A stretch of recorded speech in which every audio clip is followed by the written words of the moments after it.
সামাজিক করে চিকিৎসা নাই কথাবার্তা ভাই কি রাখবি ধর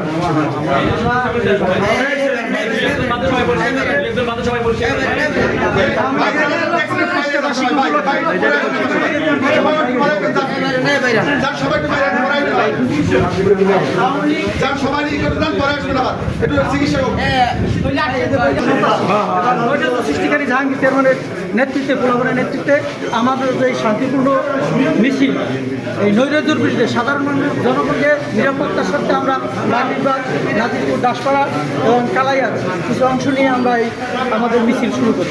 কালাইয়া থেকে মিছিল যখন আমরা বেলি ব্রিজ থেকে দাসপাড়া বাস স্ট্যান্ড থেকে আসি, পথের মধ্যে একটা অন্ধকার শূন্য জায়গায় তারা হঠাৎ গুপ্তভাবে 20 থেকে 25 জন ছাত্রলীগ এবং যুবলীগের সন্ত্রাসী বাহিনী অতর্কিতভাবে বগিতা এবং দেশীয় অস্ত্র নিয়ে তারা আমাদের 20 থেকে 25টার মতো মোটরসাইকেল অলরেডি ভাঙচুর করেছে এবং আমাদের যুব দলের এবং ছাত্র দলের বেশ কিছু নেতাকর্মীকে ওরা এলোপাতারি কোপ দিয়ে ওরা স্থান ত্যাগ করে।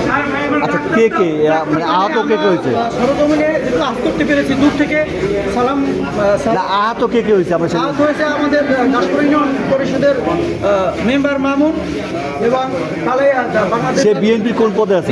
সে বিএনপির যুব সাধারণ সম্পাদক, উপজেলা যুব দলের সে নেতা এবং শ্রমিক দলের বালপুর উপজেলা শাখার সিনিয়র যুগ্ম আহ্বায়ক কাউসার মাহমুদ সহ 7-8 জন তারা চিকিৎসাধীন আছে এবং আরও আসতেছে।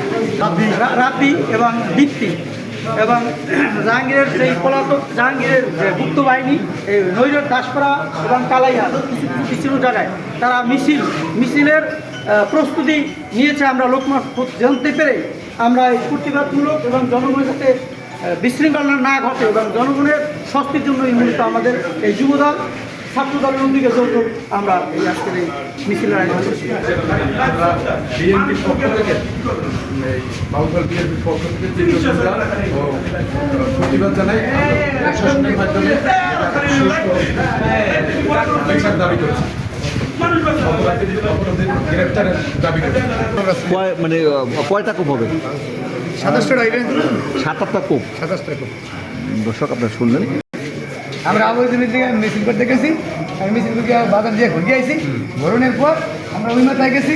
ওই মাথায় নেওয়ার পরেই আমাকে আটক করছে বাস স্ট্যান্ডে এই রোডে, বেলি ব্রিজ রোডে, বেলি ব্রিজের আগে ওই নেই আমাকে আটক করছে।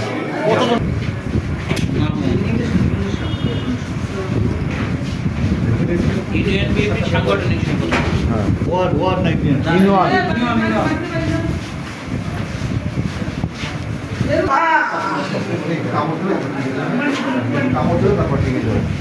ভাই পিছনে এটা আপনারা নেন, এইটা ছবি নেন, পিছনে যেটা ছবি নেন, পিছনে এগুলো বসাচ্ছি তো পিছনে ছবি নেন।